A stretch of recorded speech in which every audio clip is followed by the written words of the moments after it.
and they are literally begging for something to be done. They want to know why this bloodshed keeps happening, what it's going to take for something to finally change, and they want to know why their legislators have refused to take action to get these shooters off the streets and out of the neighborhoods. For 8 years, our administration has been fighting to give law enforcement officers, prosecutors, and judges the tools they need to hold these violent criminals accountable. We brought together federal, state, and local partners to conduct multiple coordinated aggressive surge operations throughout the city, which resulted in hundreds of arrests of repeat violent offenders. Just last month, federal, state, and local law enforcement completed another large-scale joint operation to remove some of the most violent criminals from the streets of Baltimore. But many of them won't be prosecuted and won't go to jail. So we launched an expansion of Project Exile to enable federal prosecutors to charge repeat violent offenders with federal crimes in federal courts before federal judges, so that they will now receive federal sentences, so that we can put them behind bars to serve real time in federal prisons. Last fall, I directed the Maryland State Police and all 5 state police law enforcement agencies to immediately provide additional assistance to back up the Baltimore Police Department and to provide enhanced visibility patrols and an all-hands-on-deck effort. We launched a 100% state match of all Crime Stoppers rewards that lead to arrest. I've introduced a $500 million Refund the Police initiative that includes a 50% increase in state police aid to local jurisdictions statewide to help them recruit and retain more quality officers, to increase diversity, expand community policing efforts, increase training, and teach better de-escalation techniques, and to provide body cams and other technology and equipment upgrades. Next week, I'll be swearing in a new class of state troopers, the 10th one since I've been governor. But the reality is that no matter what actions we take at the state level, Baltimore City leaders will never get control of the out-of-control violence if they don't arrest more, prosecute more, and give tougher sentences to the most violent criminals, to hold them accountable and to get them off the streets. Today, we are taking additional actions on all 3 of these fronts. Shooters in the city are not being held accountable by local prosecutors. So we're investing another $3.5 million of state funding to fund more than 30 new positions in the U.S. Attorney's Office, including 10 additional Special Assistant U.S. Attorneys for the Baltimore office in order to ramp up federal prosecutions of violent offenders.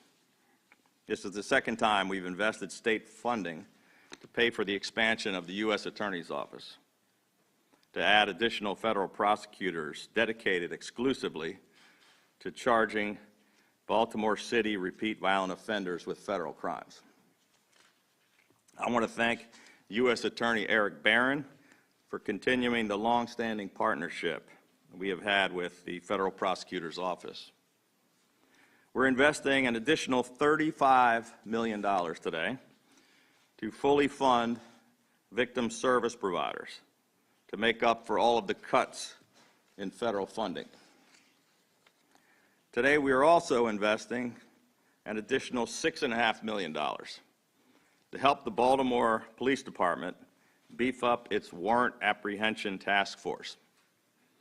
Aggressive and immediate enforcement of outstanding open warrants is critical to getting more violent offenders off the streets. This was the top request from Mayor Scott and Commissioner Harrison when we had a crime meeting with them last month. The additional funding we're providing will help them expedite action on those top priority warrants of violent criminals.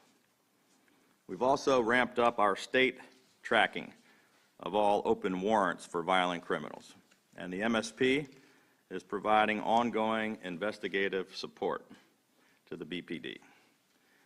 In addition, we are increasing high visibility patrols with all 5 of our state police agencies, especially in all of the high crime areas of Baltimore City. The Maryland State Police is partnering on the Baltimore Police Department's Regional Auto Theft Task Force and MSP's Commercial Vehicle Enforcement Division and Automotive Safety Enforcement Division are now conducting ongoing patrols in Baltimore City. Maryland State Police will also begin patrolling I-83 in Baltimore. All of these efforts will help free up more city officers to focus on violent crime. Parole and probation officers are embedded within BPD districts and precincts throughout the city to assist the BPD. The Maryland Criminal Intelligence Network provides investigative assistance and coordination on Baltimore City cases and cases impacting the surrounding jurisdictions. These are critical investments of funding and manpower to assist Baltimore City law enforcement, and we will continue to take actions at the state level to back them up in every way that we can. I can't get into all the specifics at this time, but I can tell you that planning is currently well underway for additional tactical joint warrant surge initiatives into Baltimore City. And fortunately, after years of tireless efforts, we are now closer than ever before to getting major violent crime legislation across the goal line in the legislature.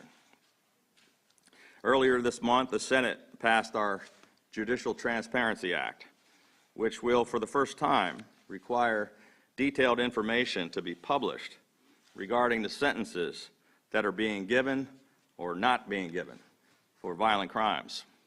This will pave the way to a stronger and more transparent criminal justice system. But there is still one absolutely critical thing missing, and that is decisive action from the General Assembly on our emergency crime legislation, the Violent Firearms Offender Act. Both the House and the Senate have now committed to my $500 million Refund the Police initiative. Since I first announced this last fall, states and cities all across the country have begun to follow our lead. I recently met in New York City with Mayor Eric Adams, who was elected on a platform of increasing support for police. Even President Biden, in his State of the Union address, recently called on Congress to also approve more funding for state and local police. This is clearly not a partisan issue, and we are encouraged that the General Assembly now recognizes that this is a critical and much-needed step. Saying you want to improve policing by taking away all the money is like saying you want to improve our schools by defunding education. We're pleased with the bipartisan progress. However, the most important emergency crime bill remains unfinished business, the Violent Firearm Offenders Act, to increase penalties for those who use guns to commit violent crimes. The Senate passed this bill 2 years in a row, but the House has failed to pass it into law. This year, the Senate has passed a bill that contains many key elements at the heart of our proposal, including making it a felony to use a firearm to commit a violent crime, making the theft of a handgun a felony, and strengthening prosecutions of crimes committed with a gun by making sure trials move forward with crucial firearms evidence. And while this is encouraging progress, with only 18 days left of the session, both the House and the Senate need to finish the job by finally passing the Violent Firearms Offenders Act, which will actually help us get the shooters and the murderers off the streets. Enough is enough. No more excuses, no more delays, no more far-left woke politics. Pass these bills and get them to my desk so that they can be signed into law immediately, so that they can immediately take effect, and so that we can finally begin to get the violent shooters and killers off the streets. With that, I'd be happy to take some questions. Looking at the expansion of the prosecutors or the U.S. Attorney's Office in Baltimore City, do you think that that is a message that the current prosecutor is not doing her job and you don't have faith in her anymore? Well, look, I think that it's my position on what's happening in the prosecutions in Baltimore City is pretty clear. I don't want it to be about personalities. We just simply need to have more of our violent criminals being prosecuted, and that hasn't been happening. We've been, we've had 300 and some murders a year, and only about 30 prosecutions a year. About 10% of the murders are actually turning into first-degree convictions. So that's not acceptable, and we think that the federal prosecutors can do a better job. Governor, you mentioned a lot of violent crimes you wanted prosecuted as a federal crime, and Senate Bill 652 does that. Is that something you think should go forward, or what do you think the possibilities of that? I'm not sure what Senate Bill 652 is, but I can tell. What's the main state for murdering a police officer? Yeah, Senator Cassidy's bill, absolutely. So, yeah, well, the bill, thank you, sorry, I didn't know the number of the bill, but it's we do support the bill. Officer Kiana Holly, the bill is named after, was sitting in her patrol car when she was executed by being shot in the back of the head. The bill would take away the ability for parole for somebody that executes a police officer, and it's absolutely a step in the right direction. I will caution, however, that the legislature moved in the completely opposite direction by passing a bill which takes away the governor's role in paroles, which will likely result immediately in a 400% increase in the number of violent people being paroled and back on the streets. So that's moving in the wrong direction. Spoke to Senator Smith, Chairman, and he talked about a philosophical difference, incarceration versus finding alternatives to incarceration. And he says you just can't get on board with the push for tougher sentences, tougher penalties. Well, that's what they've been saying for 8 years. There's no other way to get the violent shooters off the street than putting them in jail, which we're not doing now. That's what's not working. We have invested billions of dollars in trying to address the root causes of crime. And we agree with them on looking for alternatives. We tore down the Baltimore City jail. We are moving, we passed the Criminal Justice Reform Act. We're moving hundreds of millions of dollars into drug treatment and mental health counseling, and 8 years in a row of record funding for education, reentry programs, a Second Chance Act, workforce development, economic development, Project Core, cleaning up the neighborhoods. We've done everything. And all those things can make a difference in crime over decades, but they're not going to stop the people who are getting shot this weekend. And that's because the repeat violent offenders are arrested, in some cases 10, 11 times, convicted 3 or 4 times, and they're still walking the street shooting more people. And so the only way to solve that is, we lowered our prison population by more than every state in America with the Criminal Justice Reform Act. We lowered penalties for things like possession of drugs. But when you're repeatedly shooting people, you need to be held accountable, and you need to do real jail time, which is not happening. It's happening everywhere else in the state. It's not happening in Baltimore City. Governor, you mentioned that several elements of the bill that you want, standalone bill that you passed, has been rolled into other legislative measures. Yep. So what's still missing then, the longer sentences? The most important part of the bill is actually making the violent shooters accountable by giving them jail sentences. Yeah, that's kind of the crux of the thing that's missing. But would you elaborate on, and why do you think that would make such a big difference? Because right now, nobody's going to jail. They're not being prosecuted. They're not being sentenced. Governor, can you give us an idea, can you give us an idea of when we'll start to see these changes on the streets in Baltimore? For example, you mentioned that Maryland State Police will be helping on I-83 with patrols to free up city officers to do their duties. When can we see those? Most of the things that I talked about, we've already started. Some of them are in process. You want us to address when we might start? July 1 is when the I-83 will take over from the city. Do you have any idea about the number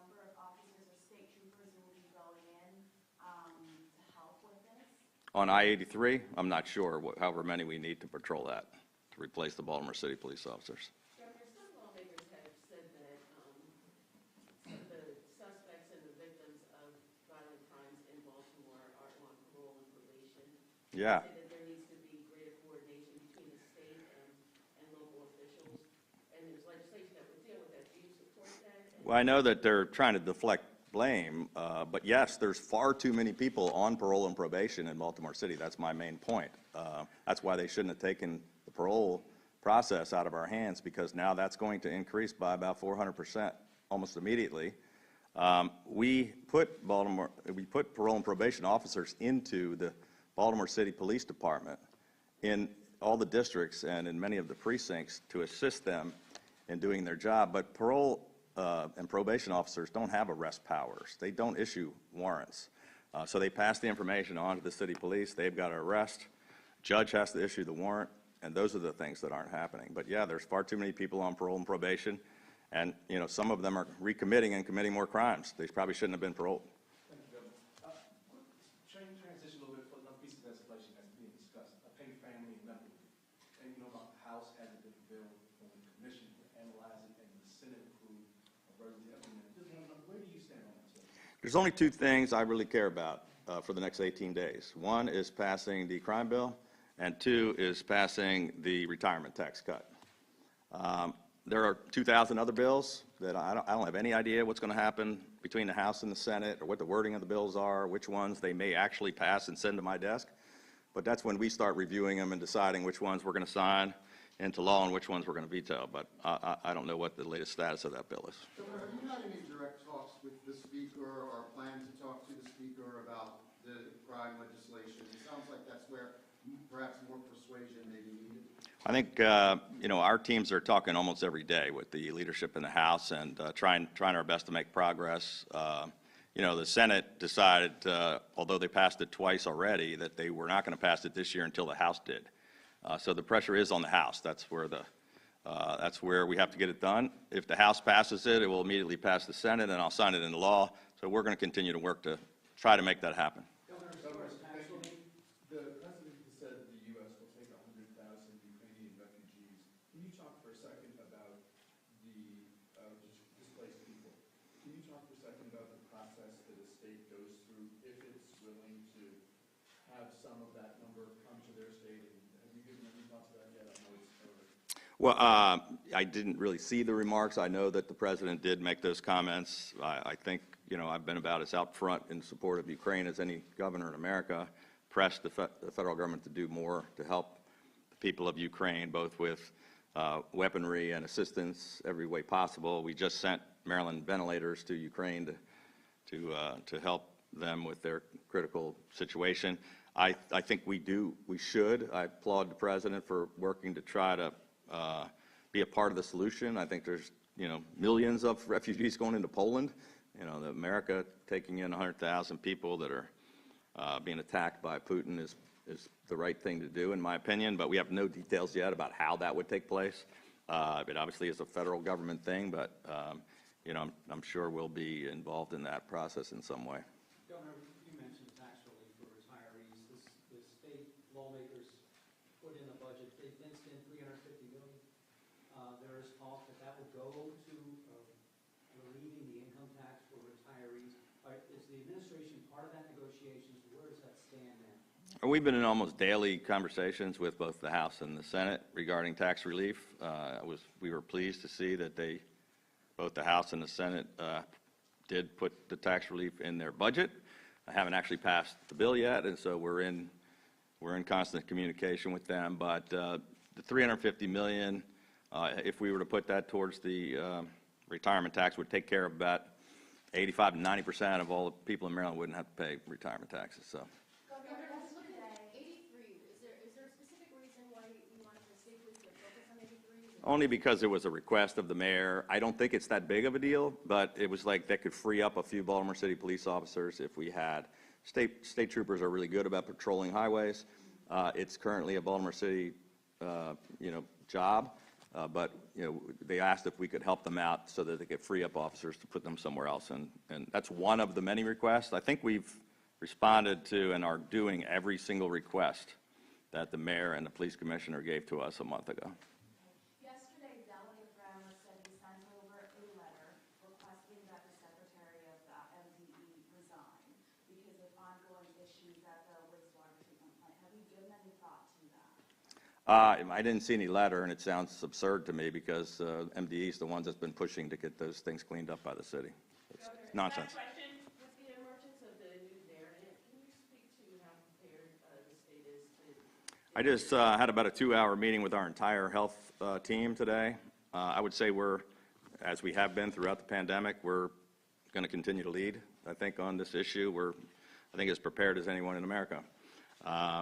Currently the BA2 variant is about 20% of our cases in Maryland. It's about 30% of the cases in the region.